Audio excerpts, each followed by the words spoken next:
소요는 거울 중에 거울입니다. 여러분들이 올바른 마음가짐으로 산상수훈 말씀을 들으면 매 시간이 새로워지는 시간이 될 것입니다. 하나님의 말씀 함께 보시겠습니다. 오늘 우리에게 주시는 하나님의 말씀은 마태복음 5장 33절에서 37절까지의 말씀입니다. 마태복음 5장 33절에서 37절까지의 말씀을 한 절씩 교독하고 마지막 절은 다 같이 읽겠습니다. 또 옛사람에게 말한 바 헛맹세를 하지 말고 내 맹세한 것을 주께 지키라 하였다는 것을 너희가 들었으나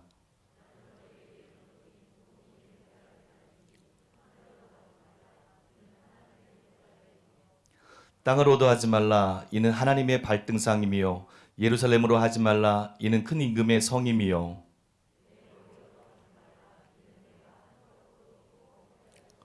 다 같이 오직 너희 말은 옳다 옳다 아니라 아니라 하라 이에서 지나는 것은 악으로부터 나느니라. 아멘.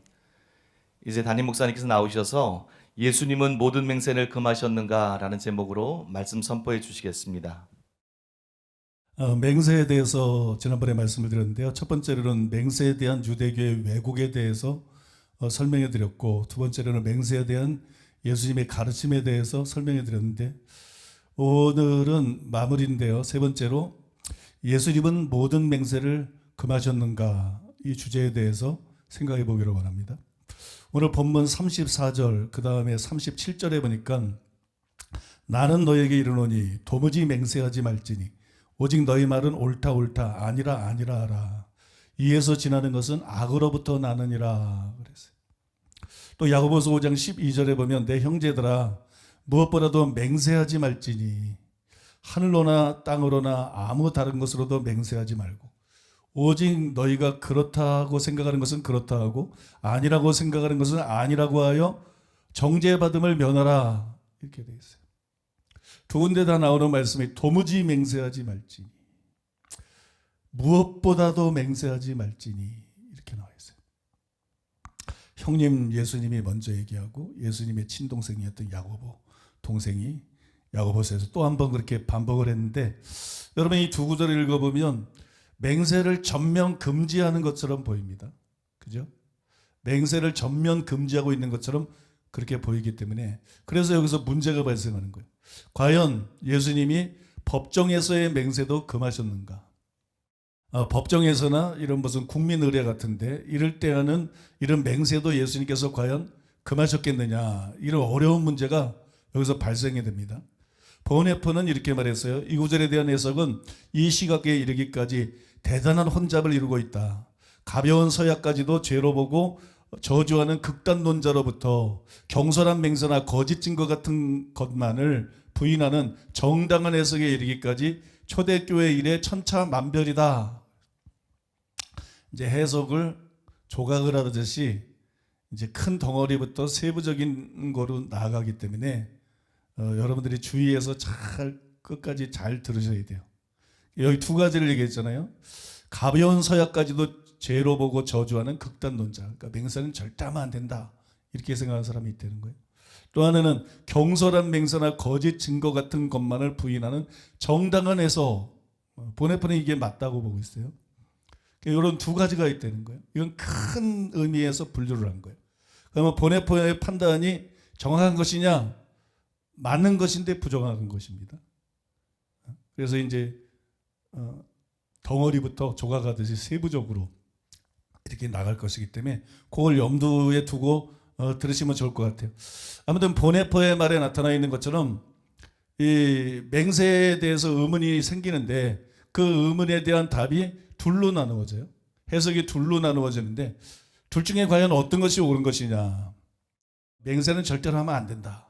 이런 전자에 대해서 아더 핑크는 이렇게 말을 했어요. 퀘이커파와 그 밖의 소수의 사람들은 신약 성경이 맹세하는 것을 분명히 금하고 있다고 생각한다. 그들은 도무지 맹세하지 말지니 라는 그리스도의 말씀과 내 형제들아 무엇보다도 맹세하지 말지니 라는 말씀에 호소한다. 그들은 이러한 구절들을 어떤 환경에서든지 전혀 맹세하지 말라는 것으로 생각하고 그 땅의 군주들이 명령하였을 때도 맹세하기를 거부하였다. 아드핑크가 이렇게 믿고 있는 사람도 있다. 그렇게 이제 견해를 소개를 한 건데요. 퀘이커파의 창시자가 조지 폭스입니다.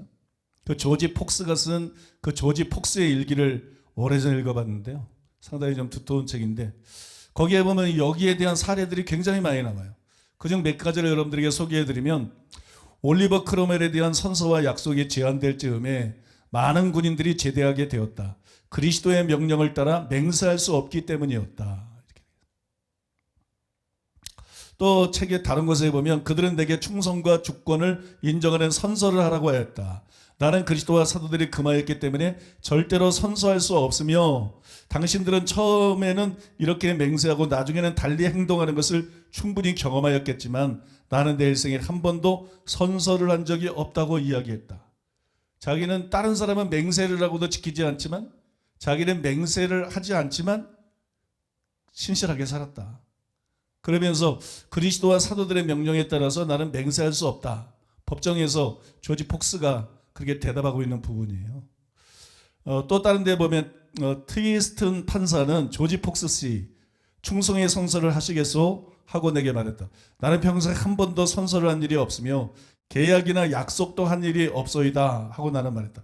알겠소. 선세를 하겠다는 말이요 안 하겠다는 말이요. 재판관이 다시 물었다. 나는 그리스도인입니다. 그리스도께서 맹세하지 말라고 명령하셨으며 야고보 사도도 맹세를 금하였습니다.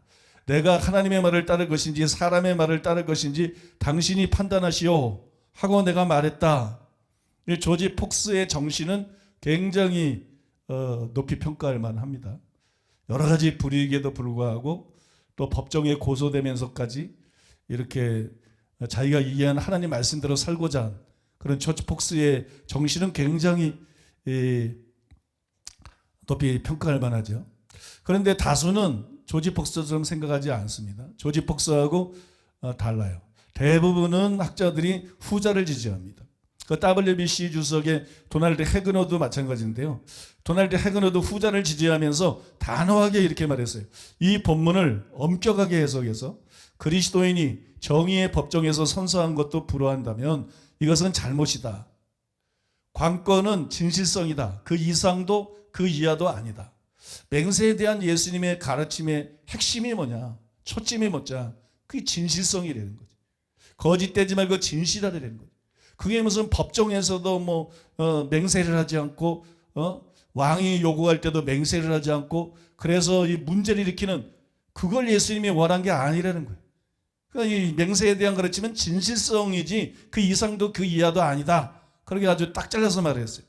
저도 이 견해에 동의를 합니다. 그런데 이것이 옳다고 확신하려면 해결해야 될 문제가 있죠. 예수님은 도무지 맹세하지 말지니 문자가 그대로 그렇게 들리지 않나요? 무엇보다도 맹세하지 말지니 이 예수님의 말씀이 법정에서의 맹세까지 금한 것은 아니다. 그걸 확신할 수 있는 증거가 있어야 돼. 근데 과연 성경 안에 그런 증거가 있느냐?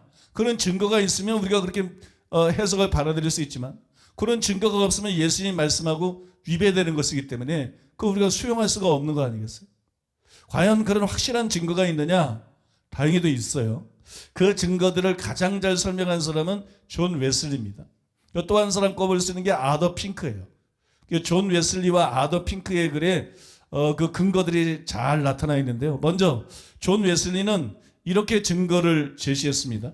주님은 법관이나 관리의 요구에 의한 선서나 또는 진실한 맹세를 금하지 않으셨으니 이 아래 사실들이 이를 나타냅니다. 그러면서 증거를 제시했어요. 첫째, 맹세의 남용을 경계하는 교훈 중에 거짓 맹세와 또는 일상 담화에서 하는 맹세를 금하셨으나 법관 앞에서 하는 맹세는 문제를 삼지 않으신 것. 예수님이 법관 앞에서도 맹세하지 말라 그런 말을 하지 않았다. 그걸 증거로 내세우고요. 두 번째, 이 교훈의 결론에 너희는 그저 이해할 것은 이해하고 아니라 할 것은 아니라고만 하라 하신 말씀. 왜 좀 이해가 안 가죠? 이게 무슨 맹세를 법정 맹세로 허용하는 건가? 왜냐하면 정의는 진실말을 말할 것을 사양하십니까? 맹세하십니까? 그러면 예. 이걸 지금 염두에 두고 있는 거예요. 그냥 이제 이해할 거는 이해하고 아니할 거는 아니하라. 이게 이제 법정에서의 맹세를 허용하고 있는 것이다. 그렇게 이제 존 웨슬리는 이해를 한 것입니다. 그 다음에 세 번째로 예수님이 대제사장이 맹세와 함께 그에게 물어온 질문에 대하여 대답하신 것, 즉 대제사장이 내가 너로 살아계신 하나님께 맹세하게 하노니 내가 하나님의 아들 그리스도인지 우리에게 말하라 했을 때 예수님은 그 물음에 대하여 긍정적인 대답을 하시면서 내가 말하였느니라. 그러나 내가 너에게 이르노니 이후에 인자가 권능의 우편에 앉아있는 것과 하늘구름을 타고 오는 것을 너희가 보리라 라고 하신 것. 내가 내게 맹세하게 하노니, 그런데 맹세는 하면 안 돼. 예수님이 그렇게 말씀한 게 아니라 예수님께서 거기서 답변을 하셨다는 거예요. 여기 세 번째 증거고요. 네 번째, 하나님이 하시는 일에서의 예증. 그 히브리서 6장 17절에 하나님께서는 그 약속을 이어받을 사람들에게 그의 계획의 불변성을 더욱 확실히 나타내 보이시기 위해 맹세로 보증하신 것입니다. 그러니까 하나님도 맹세했다는 거예요. 완전하신 하나님이 맹세했다는 거예요. 맹세 자체가 잘못된 거라면 하나님이 맹세할 리가 있겠느냐? 근데 하나님도 당신의 약속의 진실성을 맹세로 이렇게 보증하시고 확증하셨다. 그 다음에 다섯 번째로는 사도 바울의 예정. 바울은 성령을 받은 분이며 그가 섬기는 그리스도의 마음을 가장 잘 아는 사람인데 로마서에서 내가 그 아들의 복음을 전하는 데 있어서 내 마음으로 섬기고 있는 하나님이 내 증인이 되십니다. 우리가 첫 시간에 맹세가 뭐라 그랬어요? 하나님을 증인으로 내세우는 거다. 하나님의 이름으로 맹세하는 것이다. 하나님을 걸고 맹세하는 것이다. 이게 이제 통한되는 거예요. 고린도 교인들에게는 하나님을 증인으로 모시고 나는 지금 이 말을 하는 것입니다. 그 1장 23절에 있는 내용인데 이제 웨슬리의 말로 표현을 해서 성경 본문하고 약간 틀려요. 빌립보 교인들에게는 빌립보서 1장 8절에 내가 예수 그리스도의 심장으로 여러분 모두를 얼마나 사모하고 있는가에 대하여 하나님이 내 증인이십니다 라고 한 것. 만일 바울 사도가 주님의 말씀의 뜻을 올바로 이해했다면 그가 이해한 대로는 예수님의 말씀은 중대한 사건에 관해 서로 맹세하는 것을 금하시지 않은 것으로 보아야 합니다. 더구나 법관 앞에서는 더욱 그렇습니다. 그 다음에 여섯 번째 증거는 마지막으로는 히브리서 기자도 엄숙한 맹세에 대해 사람들은 자기보다 위대한 일을 두고 맹세합니다. 그리고 맹세는 사람들의 모든 논쟁을 끝내고 확증을 지어줍니다. 히브리서 6장 16절. 맹세는 다투는 일의 최후 확정이다. 우리 보는 성경에는 그렇게 기록되어 있을 거예요. 맹세는 모든 다투는 일의 최후 확정이다. 성경이 맹세에 대해서 이렇게 말을 하고 있다는 거예요. 그러니까 예수님께서 만약에 전면적으로 맹세를 금했다면 이런 말을 하겠느냐? 맹세는 다투는 일의 최후 확정이다. 이렇게 말을 하겠느냐? 그렇지 않았기 때문에 히브리서에 이런 말씀이 나오는 것이다. 그렇게 여러분 증거를 내세웠어요.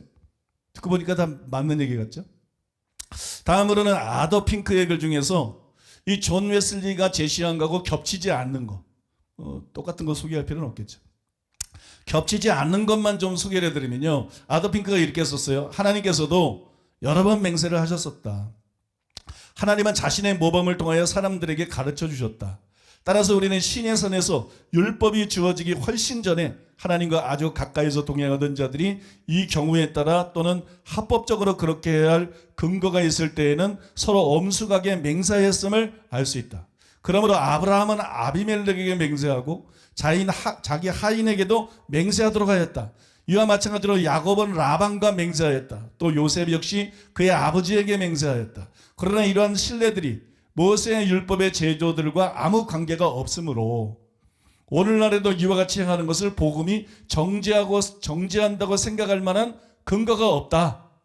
둘째로 이사야 45장 23절의 예언은 신약 성경의 신자들에게 속하며 또한 그들에게 분명히 적용이 된다.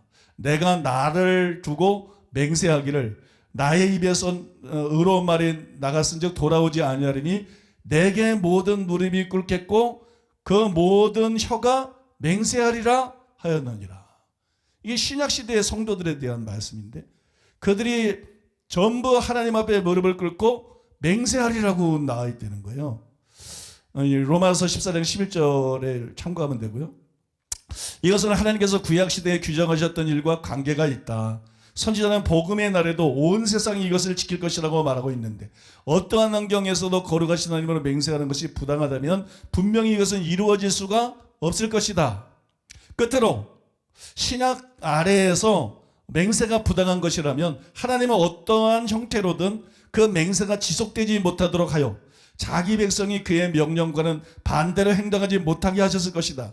계시록 10장 4절 5절에 굉장히 특이한 내용이 나오거든요. 계시록 10장 4절 5절에 보면 천사가 세세토록 살아계신 자를 가리켜 맹세하는 게 나와요. 성경의 마지막 책인 계시록의 10장에 천사가 맹세하는 게 나옵니다. 그 맹세를 금하고 맹세가 재려면 하나님의 천사가 거기서 맹세할 리가 있겠느냐? 그러니까는 맹세가 모든 맹세를 금한 게 아니다. 분명히 지속되고 허용되는 맹세가 있다는 것이에요. 여러분, 이 두 가지를 여러분에게 소개해 드렸는데 크게 거짓 맹세, 그 다음에 사소한 일에도 맹세하는 거. 거짓 맹세, 두 번째로는 사소한 일에도 맹세하는 거. 그 다음에 세 번째로는 예수님이 금하신 유형의 맹세. 지킬 마음도 없으면서 그 하나님 이름을 하면 피하고 하늘, 땅, 예루살렘, 자기 머리, 그런 맹세. 이런 맹세들은 금지된 것이 분명합니다. 이 세 가지 유형의 맹세들은 분명히 죄가 되는 것이에요. 그런데 법정에서의 맹세는 금지된 것이 아니에요. 법정에서의 맹세는 금지된 것이 아니다. 그래서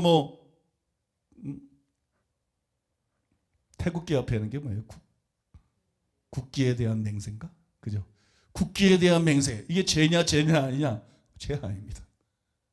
너무 모든 걸 종교적으로 볼 필요가 없어요. 그냥 사회생활은 사회생활인 거지. 국기에 대한 맹세. 그게 죄냐 아니냐? 그건 죄 아니에요. 그게 우상숭배냐? 그런 거 전혀 아니죠. 그 다음에 법정에서 증인으로 섰을 때 맹세하는 거. 그죠? 그러니 딴 사람들이 진실을 그렇게 요구하기 위해서, 확인하기 위해서 그렇게 맹세를 요구할 때 그렇게 맹세하는 거. 그런 거는 여러분 잘못된 것이 아닙니다. 예수님께서 그런 것까지 금하신 것이 아닙니다. 이제 한 걸음 더 나아가서 맹세는 오직 법정에서만 허용되는 것인가 아니면 평상시에도 허용이 되는 것인가, 그것까지 우리가 좀 생각해 볼 필요가 있죠. 자, 우리가 주님께서 맹세를 금하셨는데 법정에서의 맹세까지 금한 것은 아니다. 거기까지는 이제 답이 나왔어요. 그죠? 거기까지는 답이 나왔는데 그러면 법정에서의 맹세만 허용되는가? 일상생활에서도 아까 말씀드린 거짓 맹세, 사소한 일에도 맹세하는 거, 아니면 예수님이 금하신 그런 문구를 사용해서 맹세하는 거, 그런 맹세는 당연히 안 해야 되죠. 그러나 어떤 중대한 일에 진실한 맹세라면, 거짓이 아니라 진실한 맹세라면 그거는 허용이 되는 거냐 안 되는 거냐, 그죠? 그건 허용이 되는 거냐 안 되는 거냐, 거기까지 우리가 정립을 해야 됩니다. 먼저 아더 핑크의 견해를 소개했는데 아더 핑크는 이렇게 말했어요. 맹세를 하는 것은 법정의 경우에는 제한되어 있는 것이 아님을 바울의 신뢰들과 그의 편지들이 다른 방법으로 입증해주고 있다. 바울 서신에서 일반적인 맹세도 해야 된다.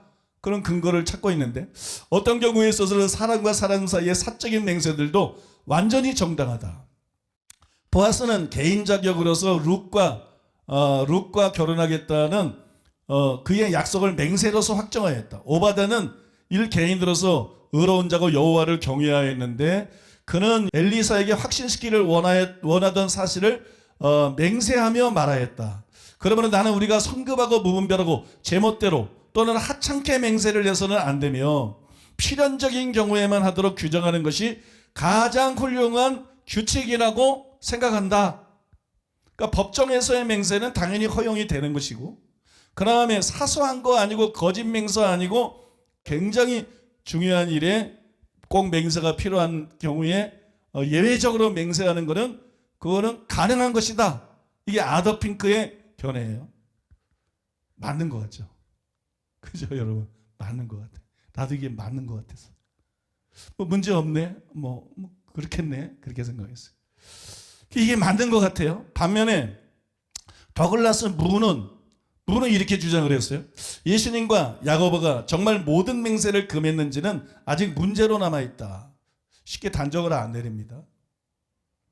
종교개혁 시기에 제세례파 전통에 속한 많은 사람들이 이와 같이 극단적으로 해석한 나머지 결과적으로 법정에서나 그 어디에서도 맹세하는 것을 거부하였다.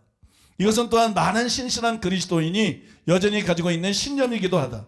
하지만 예수님이든 야고보든 공적인 맹세, 즉 정부 당국이 우리에게 요청하는 맹세까지도 금한 것으로 이해할 필요는 없다. 두 사람에 의해 언급된 맹세는 일종의 자발적인 맹세로 보인다. 자발적인 맹세는 하지 말고 비자발적인 맹세는 해도 된다. 일상생활에서 자발적인 맹세는 하지 말고 법정에서 그거는 내가 자발적으로 맹세하고 싶어서 하는 게 아니라 요구가 되는 거죠. 그러니까 비자발적인 맹세는 해도 된다. 그런 거죠. 두 사람에 의해 맹세되는 일종의 자발적인 맹세로 보인다. 이러한 경우에도 모든 맹세를 금지한 것이 아니라 참된 진실을 회피하고자 하는 맹세만을 금지한 것이라는 주장이 있다. 바로 아더 핑크가 말한 그런 주장이죠. 이 주장은 마태복음 23장 16절에 22절에서 예수님이 다루는 특정한 맥락이나 바울 자신이 그의 서신에서 맹세를 계속 사용한 경우를 보면 일면 타당한 것처럼 보인다. 아까 웨슬리도 지적했죠. 바울 서신에서 하나님의 증인들을 막 내세우는 그런 맹세 문구들이 몇 가지가 대여섯 가지가 있어요. 그런 거를 볼 때 바울이 법정에 쓴 게 아니니까 편지를 쓸 때 성도들에게 편지를 보낼 때 법정에 쓴 거니 아니까 일반 생활에서도 거짓 맹세가 아니고 사소한 것에 대한 맹세가 아니고 그런 맹세는 가능하다는 것을 바울 서신이 보여주는 거 아니냐. 그러니까 그런 맹세는 가능하다. 그래서 그렇게 주장하는 사람들이 많이 있다는 거예요. 그러면서 이제 반론을 말하는 거예요. 그럼에도 불구하고 각별한 주의가 요구된다. 야고보가 마태복음 5장처럼 논쟁의 맥락이 아닌 경우에도 예수님의 가르침을 다시 반복한 이유는 맹세의 금지가 단지 거짓 가르침과만 관련되는 것이 아니었음을 보여준다. 또한 바울의 증인 공식도 실제로 맹세 범죄에 들어가는지의 여부도 의문의 여지가 있다. 그렇다면 예수님도 야고보도 모두 자발적인 맹세를 금하려는 의도가 있었다고 볼 수가 있다. 그러니까 더글라스 부는 자발적인 맹세는 하지 말아야 된다. 자발적인 맹세는 하지 말아야 된다. 비자발적인 맹세만 허용이 된다. 법정에서의 맹세만 허용된다. 방금 읽어드린 그런 이유를 통해서 그렇게 얘기를 했어요. 여러분 생각에는 누가 옳은 것 같아요? 아더 핑크가 맞는 것 같아요? 무가 맞는 것 같아요? 저는 무의 해석이 옳다고 생각합니다. 무의 해석이 옳다. 왜 무의 해석이 옳다고 생각하느냐? 도무지 맹세하지 말지니. 그건 뭐 예수님께서 법정에서 맹세뿐만 아니라 그 일반적인 맹세들도 진실하고 중요한 일이라면 허용했다면 도무지 맹세하지 말지니 이렇게 말했을까? 무엇보다도 맹세하지 말지니 이렇게 말했을까?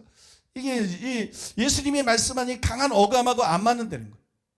그래서 명백한 증거가 있을 때는 예수님의 말씀이 모든 맹세를 금하는 게 아니다. 이렇게 그 의미를 해석해 줄 필요는 있지만 그러나 모든 해석은 또 예수님의 말씀에 맞춰야 된다고 봐요. 그래서 도무지 맹세하지 말지니 이게 강하다. 이거하고 잘 조화를 이루는 것이 인기가 있는 아더 핑크 같은 그런 해석이 아니라 무의 해석이다. 그래서 저는 여러분 예수님의 말씀하고 잘 조화가 되기 때문에 무의 해석이 옳다고 생각해요. 그러나 무의 해석에 약간의 보강이 필요하다고 생각합니다. 약간 보강이 필요하고 약간 더 균형을 잡을 필요가 있다고 생각합니다. 스캇 맥라이트는 하나님을 증인으로 내세우는 바울의 말들에 대해서 바울의 맹세 문구들에 대해서 이것은 맹세가 틀림없다 그렇게 말해요. 맹세는 하나님을 증인으로 내세우는 건데 하나님이 나의 증인이다 막 이러니까 이거는 분명히 맹세가 틀림없다. 그러나 무는 바울의 증인 공식도 실제로 맹세 범죄에 들어가는지의 여부도 의문의 여지가 있다. 하나님이 나의 증인이라고 말했지 내가 하나님을 나의 증인으로 삼고 맹세한다 그랬나? 맹세한다는 말은 또 없어요.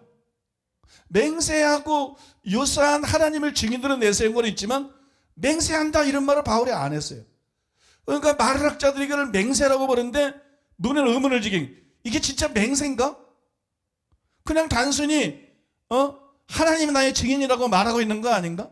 이걸 정말 맹세라는 확실한 증거가 있나? 그게 의문스럽다는 거지. 저도 거기 동의합니다. 이게 참 모호한 점이 있어요. 심지어 존 스토트는 하나님의 맹세는 우리가 하는 맹세하고 다르다는 거예요. 그래서 하나님의 맹세가 정당하다 그래서 우리의 맹세까지 정당한 건 아니라는 거예요. 존 스토트가 이런 말을 했어요. 만약 맹세가 금지되었다면 왜 하나님 자신은 성경에서 맹세를 사용하셨는가? 예를 들면 왜 그는 아브라함에게 내가 나를 가리켜 맹세하노니 내가 내게 큰 복을 주고 라고 말씀하셨는가? 이것에 대하여 우리는 하나님의 맹세의 목적은 그의 진실성을 강하게 하려는 것이 아니다. 왜? 하나님은 거짓말을 못하기 때문에. 하나님은 시건치 않으시기 때문에. 시건치 않으신다. 민수기 23장 19절에 하나님은 시건치 않으신다. 인생이 아니시니 시건치 않으신다. 이 시건치 않다는 게 무슨 말이에요? 밥 먹듯이 거짓말하지 않는다. 하나님은 거짓말할 수가 없는 분이세요. 불가능한 분이에요. 그러니까 하나님은 내가 지금 거짓말하고 있는 게 아니야. 이게 내가 말하는 건 진실이야. 이게 진짜야. 믿어도 돼. 이렇게 해서 맹세를 하고 있는 게 아니라는 거예요. 사람은 거짓말할 수 있잖아요. 그러니까 내가 거짓말하는 게 아니라 이게 진짜야. 진실이야. 그거를 강조하기 위해서 맹세를 한단 말이에요. 근데 하나님은 그렇게 맹세하지 않는다는 거예요. 그럼 하나님은 하나님은 왜 맹세하시는가? 하나님은 우리의 믿음을 끌어내기 위해서 맹세를 하신다는 거예요. 약속을 주시면서 사람들의 연약한 믿음을 도와주기 위해서 내가 나로 맹세한다. 내가 너에게 큰 복을 줄 것이다. 내가 너에게 이렇게 할 것이다. 사람들의 믿음을 끌어내기 위해서 그래서 인간의 스스로 자신을 낮추시고 거짓말하지 않고 맹세가 필요 없는 분인데도 불구하고 하나님은 맹세하기 때문에 하나님의 맹세하고 사람의 맹세는 분명히 다른 것이라는 거죠. 그러므로 하나님의 맹세가 우리의 맹세를 허용하는 근거라고만 볼 수는 없다는 것이에요. 마이클 그린도 이렇게 썼어요. 성경에서 심지어 하나님도 자주 맹세로 자신을 구속하셨다. 그것은 자신이 믿지 못할 존재라서가 아니라 우리의 불신앙에 맞추어 자신을 낮추신 것이었다. 그리고 여러분 그는 이 말을 하고 난 다음에 아주 통찰력 있는 이런 말을 했어요. 오직 그런 경우에만 제자들이 하는 맹세가 정당화될 것이다. 이것이 무예견에 제가 보강이 필요하다고 보이는 부분입니다. 저는 여러분 이 말에 굉장히 깊이 공감을 했습니다. 저는 법정에서 요구되는 맹세에 모든 자발적인 맹세에는 원칙적으로 금해야 된다. 그렇게 믿습니다. 법정에서 하는 맹세의 모든 자발적인 맹세에는 원칙적으로 금해야 된다. 그럼 평소에는 어떻게 할 것이냐?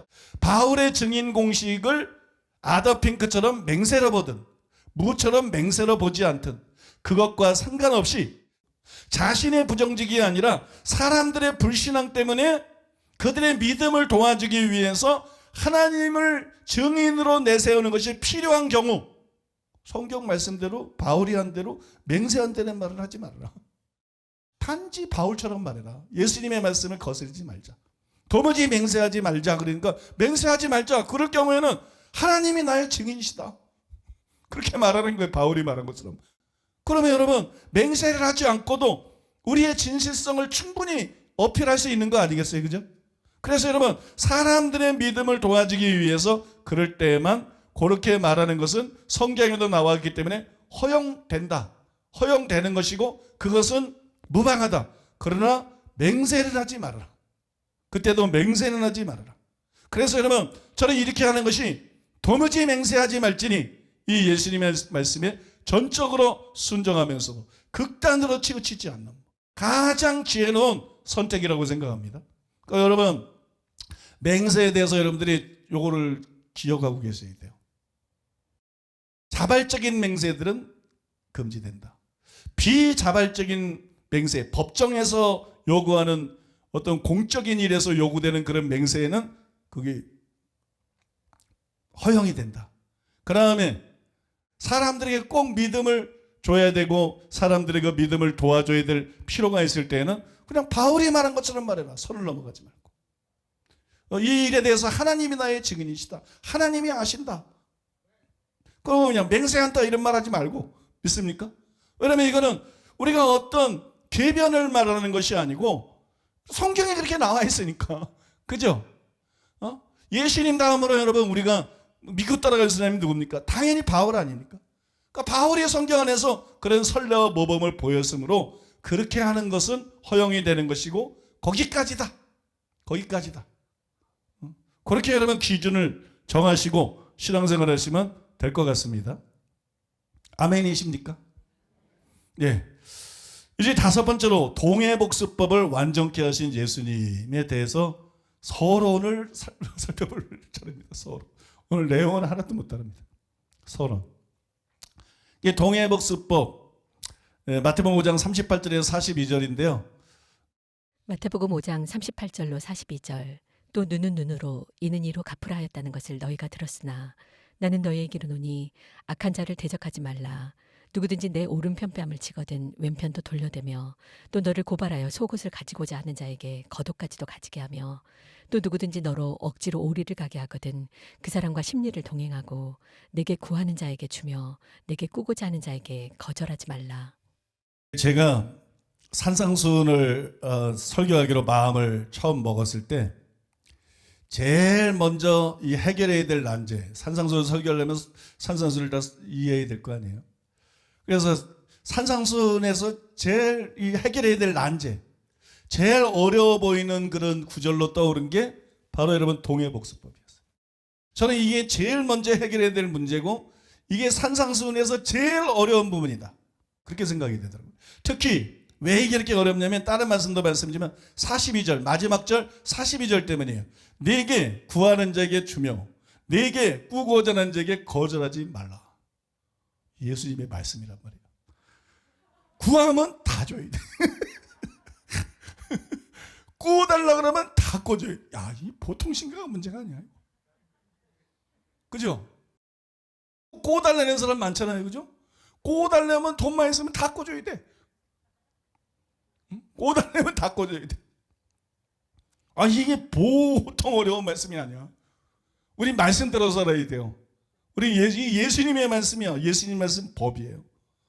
이 말씀대로 살아 남는 게 뭐 있나? 세상에는 안 줘도 그냥 구하지도 않고 그냥 도둑질도 해가고 강도질도 해가고 사기도 치고 이런 세상인데 이런 세상에 우리가 살면서 누가 나보고 구하면 줘야 되고 꿔달라 그러면 다 꿔줘야 되고 꾸는 거를 수입으로 생각하는 사람들이 있어요.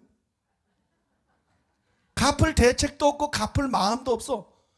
난 진짜 그런 사람들 봤어요. 꾸는 거를 수입으로 생각하는 사람이 내가 돈이 얼마일 때를 알고 와서 날 꿔달라. 꾸고자 하면 꿔주고. 야, 이게 세상에 이리 어려운 말씀이 있나.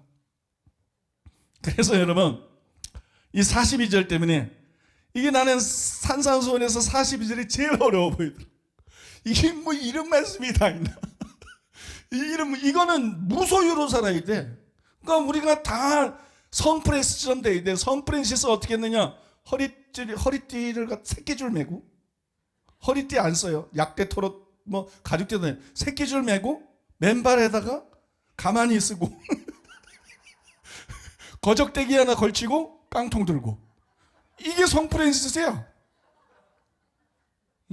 뭐 성 안토니니 사막의 성자들이 누가 돈 갖다 주면 그러면 그거를 막대기를 갖고 와가지고 막대기를 갖고 와서 그 돈을 손으로 만지지도 않아. 더럽다고 막대기를 가져와서 돈을 이렇게 탁 들어가지고 갖다가 버려. 그 성자들의 삶. 그래서 난 그거 읽을 때마다 항상 전 내 앞에 갖다 버리지. 저 아깝다. 나한테 버리지. 이래 무소유로 살면 그냥 구하는 자에게 주고 꾸고자 하는 자에게 거절하지 말라. 그러면 가능하죠. 그죠? 아니 근데 무소유라면 몰라도 우리가 어떻게 이 말씀에 순종할 수가 있느냐. 도대체 이게 진짜냐? 이게 찐이냐?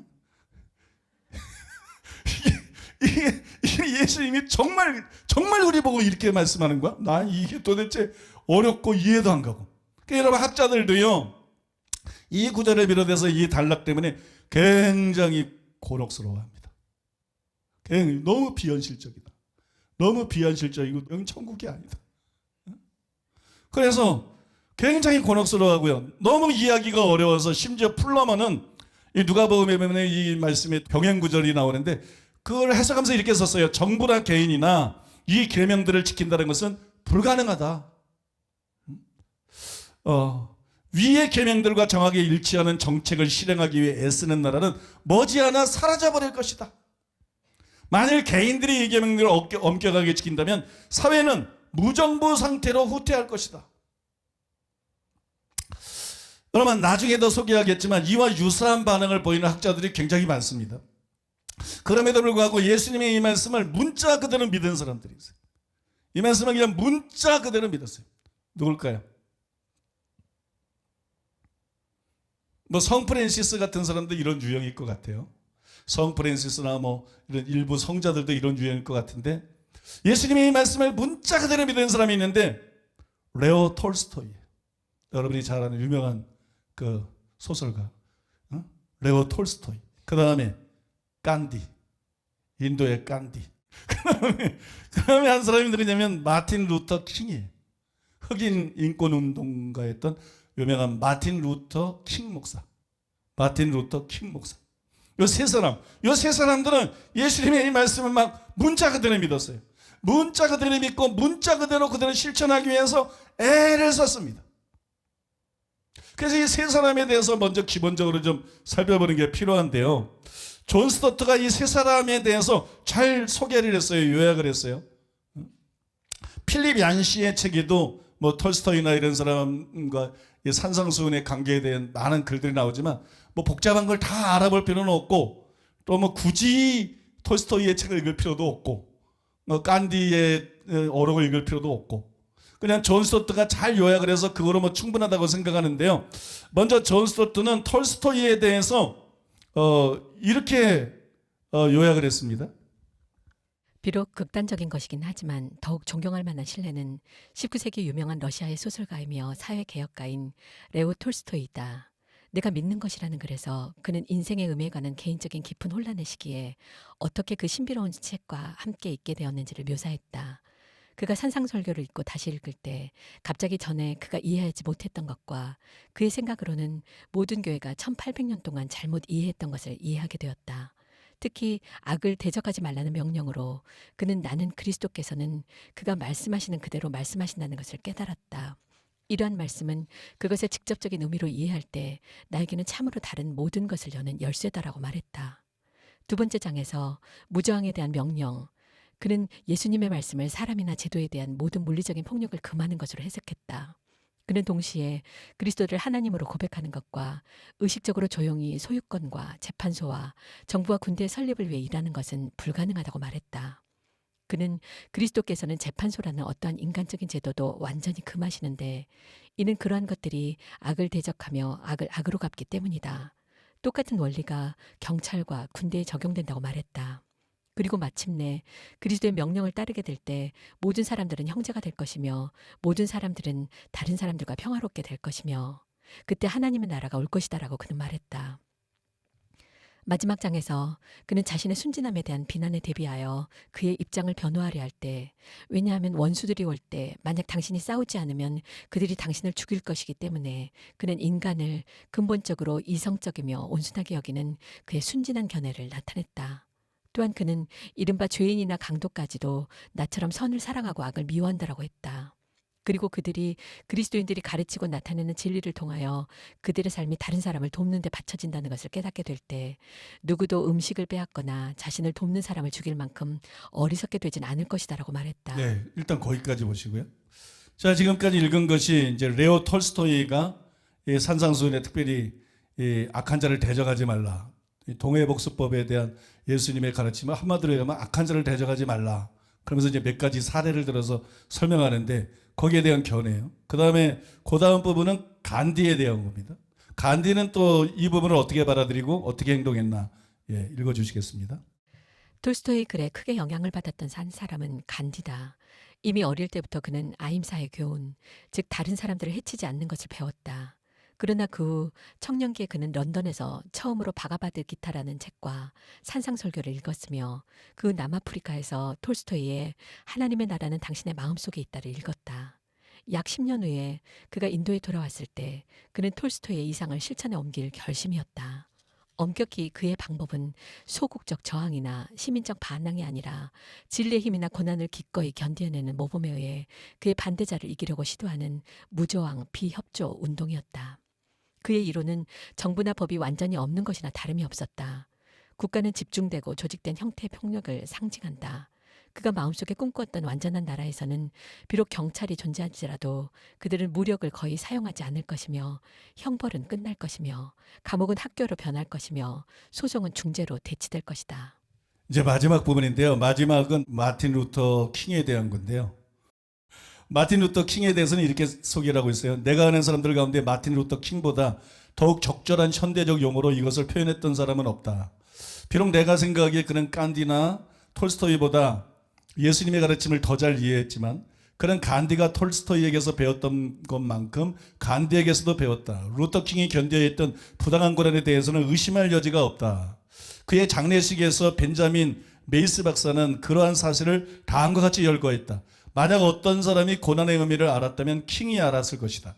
집은 폭파당했으며 끊임없는 죽음의 위협 아래 13년 동안 하루하루를 살았으며 공산주의자라는 악의에 찬 고소를 당했으며 그럴 때에 성실하지 못하다고 비난을 받았으며 그의 인종 가운데 한 사람에 의해 찔림을 당하였으며 호텔 로비에서 구타를 당했으며 약 20번이나 투옥되었으며 때때로 친구들이 그를 배신하기 때문에 심히 마음의 괴로움을 당하였다. 하지만 이 사람의 마음속에는 괴로움이 전혀 없었으며 그의 혼 속에 증오심이 전혀 없었고 그의 정신 속에는 복수심이 전혀 없었다. 그런 비폭력과 사랑의 구속하는 능력을 전파하면서 이 세상 구석구석을 이리저리 다녔다. 마태복음 5장 43절이야 45절을 토대로 한 그의 감동적인 설교 가운데 하나는 당신의 원수를 사랑하라는 제목의 설교다. 그것은 조지아 감옥에서 쓰여진 것이다. 왜? 그리고 어떻게 그리스도인들이 사랑해야만 하는가라는 문제와 씨름하면서 그는 미움이 미움을 증가시킨다는 것과 미움은 미워하는 사람에게도 그 희생자만큼이나 해롭다는 것을 묘사했다.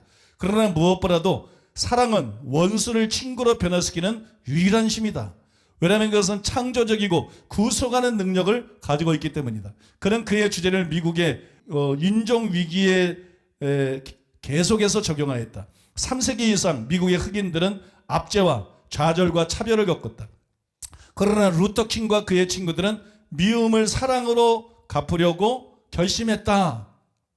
그러니까 예수님의 말씀을 거의 문자 그대로 보고 이렇게 실천하기 애쓴 사람이 대표적으로 세 사람인데 톨스토이, 간디, 그 다음에 마틴 루터 킹입니다. 그리고 이분들이 굉장히 좋은 결말을 가져왔죠. 특히 간디의 그 비폭력 무저항 운동이라든지 또 마틴 루터 킹 인권운동 이런 것들이 굉장히 큰 성공을 거두었습니다. 그래서 학자들 중에 이 제임스 에드워즈는 이들을 통해서 무모해 보이는 예수님의 가르침을 변호를 해요. 그러니까 본문에 나오는 그 말씀 이게 굉장히 무모해 보이지만 비현실적이고 너무 이상적이고 어떻게 보면 너무 순진하고 그죠? 너무 순진하고 무모해 보이지만 이 예수님의 가르침이 옳다. 그렇게 변호를 하는데 그거 이렇게 말했어요. 사람들이 예수님의 이런 가르침을 비현실적이며 심지어 우스꽝스러운 것으로 생각해 온 것은 놀랄 일이 아니다. 하지만 예수님의 가르침에 나타난 본질을 용기 있게 복종한 사람들에 의해서 20세기는 강력하게 변화가 되었다. 톨스토이의 유산을 물려받았고 마틴 루터 킹에게 영향을 끼친 간디가 불의에 대해 급진적으로 반응한 것은 벌거벗은 상태가 되는 것이었다. 즉 강력한 공격자들에 대해서 자신을 스스로 무방비의 위치에 두는 것이었다. 이런 공격자들로 하여금 자신들의 마음에 있는 악에 대해 수치심을 느끼게 만들어 회개에 이르게 만들기 위함이었다. 간디가 보여준 전혀 새로운 방식의 행위는 인도가 영국의 통치에서 자유를 얻도록 이끌었다. 이와 비슷한 결과가 마틴 루터 킹의 인권운동에서도 나타나 미국에서 흑인들이 시민으로서의 권리를 확보할 수 있었다. 이전 동독의 개신교회 안에서 일어난 평화를 위한 10년 동안의 기도인 10년의 자유에서 비롯된 평화운동은 1989년에 일어난 베를린 장벽의 붕괴뿐만이 아니라 결국 소련이 붕괴되는 사건의 출발점이었다. 진리와 화해 운동은 남아프리카 공화국에서 인종차별 정책을 붕괴시키고 인종 간의 보복에 따른 대학살로부터 나라를 보호하는데 중추적인 역할을 했다. 이 모든 예에서 보복하지 않는 비폭력적인 활동은 강력하고 조직적인 억압의 구조를 무너뜨렸으며, 이런 식의 활동은 누가복음 6장 27절에서 30절에서 설명하는 사랑의 중요한 가르침을 배우고 따른 것이다. 그 결과다. 그런 얘기죠. 누가복음 6장 27절 30절은 오늘 우리가 본문을 읽은 이 동해복수법의 병행구절입니다. 그러니까 같은 내용이 거기 나와 있는 거예요. 이 제임스 에드워드의 말을 읽어보면 또 그게 맞는 것 같아요. 예수님의 말씀을 그대로 받아들이고 우리가 그대로 실천해. 이제 다 줄 생각이에요. 아무튼 여러분, 근데 이게 그렇게 간단하지가 않습니다. 참 어려운 문제. 이게 그렇게 간단하지 않아요. 우리가 여러분 톨스토이나 뭐 간디에 대해서 이렇게 소개하는 글들을 읽어봤는데, 이 톨스토이나 간디에 관한 글을 슬쩍 읽어보기만 해도 그것이 성경의 다른 말씀하고 어긋난다는 거. 성경의 다른 말씀하고 어긋나다. 그리고 지나치게 순진하고 비현실적이다. 이걸 우리가 금방 눈치챌 수가 있어요. 그래서 이들에 대해서 소개한 존 스토트는 간디에 대한 이런 의문과 반론을 제기를 했습니다. 그가 이렇게 썼어요. 간디의 의도와 겸손함과 진실성을 감탄하지 않을 수는 없다. 하지만 그의 방법은 비현실적인 것으로 판단되어야만 한다. 그는 일본의 침략자들을 평화의 군단에 의해 저항할 것이라고 말했다. 그러나 그의 주장은 결코 시험되어서는 안 되었다. 그는 유대인들이 히틀러에게 비폭력적 저항을 할 것을 권하였다. 그러나 유대인들은 그의 말에 귀를 기울이지 않았다. 잘한 일이라는 거지. 1940년 4월에 그는 휴전을 위해 모든 국민에게 다음과 같이 주장하면서 호소하였다. 나는 약 50년이라는 계속되는 기간 동안 비폭력과 그것의 가능성을 과학적으로 정확하게 실행해 오고 있는 중이다. 나는 생활의 모든 분야, 가정적, 제도적, 경제적, 정치적에 그것을 적용했다. 그것이 실패했던 경우는 단 한 번도 없었다. 그러나 그의 호소에 귀를 기울이지는 않았다. 자커스 엘룰은 간디의 선곡의 본질적인 요소는 민중을 참가시킨 것이었다는 지각 있는 논평을 했다. 이들은 한편으로는 인도라는 땅에서 여러 세기 동안 거룩하고 영적인 것에 대한 관심으로 빚어진 민중이며, 다른 한편으로는 공식적으로 기독교 국가라고 선언했으며 간디의 비폭력에 대한 후응계에 무관심할 수 없었던 영국의 통치 아래에 있었던 민중이었기 때문이다. 그러나 간디가 1925년에 러시아나 1933년에 독일에 있었다면 해결책은 간단했을 것이다. 며칠 후 그는 체포되었을 것이며 그의 소식은 더 이상 들을 수가 없었을 것이다. 그런 방법으로는 도저히 성공할 수가 없었을 겁니다. 영국을 상대로 이것이 가능했던 것이지, 나치를 상대로 이런 방법을 했으면 잡혀가서 죽고 그거로 끝나고 성공이고 뭐고, 깐디는 그냥 죽고 고문당하고 죽고 그거로 끝이고 아무것도 아니에요. 저 소련 공산주의자를 상대로 그런 일을 했다면 데려가서 죽창으로 찔러 죽이고 끝내지. 빨치산이라 이런 것처럼. 뭐 그런 열매고 결과고 이게 없었다는 거예요. 과거에 우리나라를 침공했던 그 일본, 그때 일본 제국, 일본을 상대로 깐디가 그런 일을 했다 그러면 고춧가루 물 붓고 거꾸로 매달아서 고춧가루 물 붓고 말 안 듣는 죽이고, 다만 간단하다는 거예요. 이건 너무 순진한 것이라는 거예요. 그건 영국이기 때문에 가는, 상대가 그래도 명색이 기독교 국가라고 하는 영국이기 때문에 가능했다는 거예요. 그 다음에 인도의 국민들이 올바른 종교는 아니지만 아까 바가바트 기타 이런 것도 나오잖아요. 그런 경전들에 의해 가지고 그런 사상이 심취되어 있었다는 거예요. 산상수훈에 나오는 이거하고 유사한 사상이 심취되어 있어 가지고 깐디의 그런 무장 비폭력 운동에 인도의 국민들이 동참을 했다는 거예요. 깐디 혼자 그거 했으면 그거 뭐 정부에서 끄집어내고 죽여버리면 끝나고 아무것도 아닌데, 수많은 국민들이 군중이 동참을 했다는 거예요. 그래서 특수하게 성공한 것이지 이게 공산주의에게 통하겠느냐? 이게 나치에게 통하겠느냐? 이게 일제에게 통하겠느냐? 절대로 안 통한다는 것입니다. 믿습니까? 그러니까 이런 식으로 하면 안 된다는 거예요. 이런 식으로 하면 안 된다는 거예요. 그러니까 이 간디나 마틴 루터 킹은 이 산상수훈에서 영감을 받아서 그 말씀대로 산다고 악한 죄를 대적하지 말라 그러니까 무저항 비폭력 운동, 그 다음에 인권 운동을 같은 방식으로 벌이면서 그래서 인도를 영국에서 독립을 시키고 그 다음에 흑인들의 자유를 쟁취를 했죠. 그거는 여러분 그런 성공을 거두었지만 그런 성공이 다른 곳에서도 가능한 것이 아니기 때문에 그냥 이 자체로 정당하다고 보고 그걸 그대로 우리 삶에 적용하려고 그러면 안 된다는 거예요. 그러면 왜 안 되느냐? 더 큰 문제가 있어요. 그러면 왜 안 되느냐? 이거는 다른 데는 효과가 없기 때문에 안 된다. 그게 아니고 비성경적이기 때문에 안 된다. 예수님은 그런 의도로 말씀하신 것이 아니다. 아까 보면 군대, 경찰, 그죠? 법원, 죄수들을 심판하는 거 이런 것들도 전부 폭력으로 보고. 왜냐면 악한 자를 대적하지 말라 그랬으니까. 악한 자를 대적하는 거니까. 군대도 악한 자를 침공하는 악한 자 적군을 대적하는 거고, 그죠? 경찰도 법원도 다 그런 거니까. 근데 이게 성경적이냐? 성경적이지 않다는 거. 왜냐면 대표적으로 로마서 13장에 보면 바울이 그랬잖아요. 왕들을 왜 세웠나? 나라는 왜 있나? 그죠? 나라는 왜 있나? 그게 하나님의 법 집행을 하는 거잖아요. 선을 행하는 자에게는 보상하고 악을 행하는 자는 심판하고. 물론 나라가 거기를 벗어나서 타락할 수도 있어요. 잘못될 수도 있어요. 그러나 여러분 그것은 특별한 케이스고 나라라는 것은 기본적으로 하나님을 대신해서 공의를 유지하고 질서를 유지하고 그죠? 치안을 유지하고 사람들이 안전하게 살 수 있도록 그렇게 하기 위해서 나라가 있는 거란 말이에요.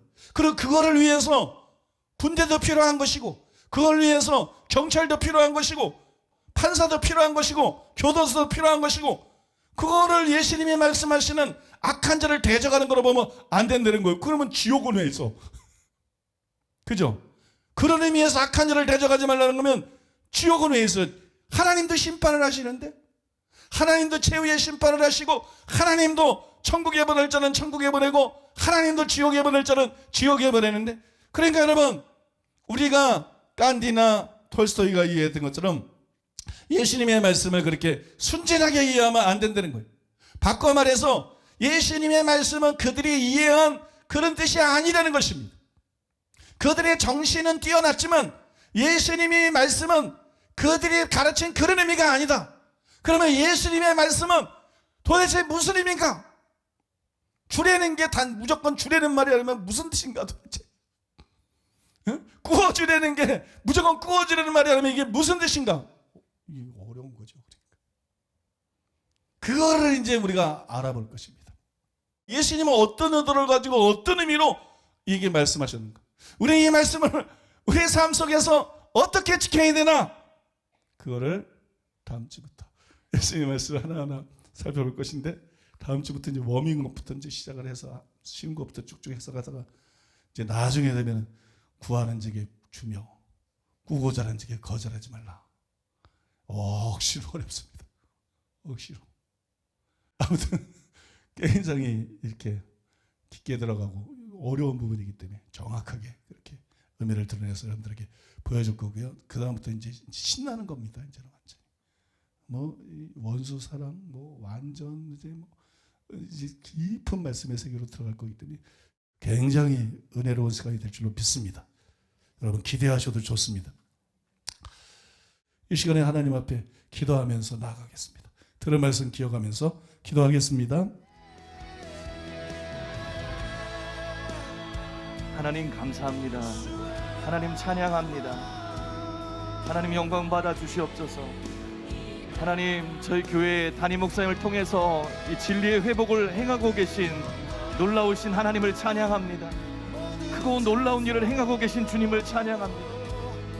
하나님의 뜻이 무엇인지 하나님의 말씀이 무엇인지 영혼들을 살리고 기독교의 얼굴을 제대로 드러내고 하나님의 뜻, 하나님의 계획들을 명확히 드러낸 생명의 길, 구원의 지혜, 우리들을 주님 닮게 하고 온전케 하는 하나님, 이 진리를 계속해서 비춰주시니, 깨닫게 하시니 감사드립니다. 더 부어주시옵소서. 하나님, 더 은혜로 부어주시옵소서. 한량없는 은혜로 계속 주님께서 은혜로 부어주시옵소서. 저희가 성령님을 더 사모합니다. 하나님, 담임 목사님에게 더 기름 부어주시고, 하나님 진리의 빛이 더 명확하게 뚜렷하게 비춰주셔서 주의 법에 있는 귀한 것들을 더 보고 깨닫고 그것을 선포하게 하여 주시옵소서. 하나님, 우리가 그것을 원합니다. 이것의 가치를 알게 하여 주시옵소서. 이것을 행하시는 하나님의 은혜를 우리가 깨닫게 하여 주시옵소서. 그리고 그 말씀을 듣고 하나님 앞에 반응하게 하여 주시옵소서. 주의 말씀이 천천금은보다 귀합니다. 주의 말씀이 꿀송이보다 더 답니다. 하나님, 진리의 가치를 알게 하여 주시고 성령님을 의지해서 하나님께서 행하고 계신 이 일들을 위해서 동참하게 하여 주시옵소서. 하나님, 이 진리가 더 뻗어나가게 하여 주시옵소서. 한국교회 곳곳에, 열방의 교회 곳곳에, 그래서 제2의 종교개혁이 일어날 수 있는 하나님께서 예비하신 그 양들이, 영혼들이, 구원받을 영들이 하나님 우리 가운데 들어올 수 있는 역사들이 있게 하여 주시옵소서. 하나님, 진실한 자의 방패가 되신 하나님, 우리도 주님 닮게 하여 주시옵소서. 맹세가 필요 없을 정도로 옳은 걸 옳고 그른 걸 그르다, 아니다 아니다 할 수 있는 우리들 되게 하여 주시옵소서. 시간이 지나면 지날수록 주님 닮게 하여 주소서. 예수님 영상 닮게 하여 주시옵소서. 온전한 자 되게 하여 주시옵소서.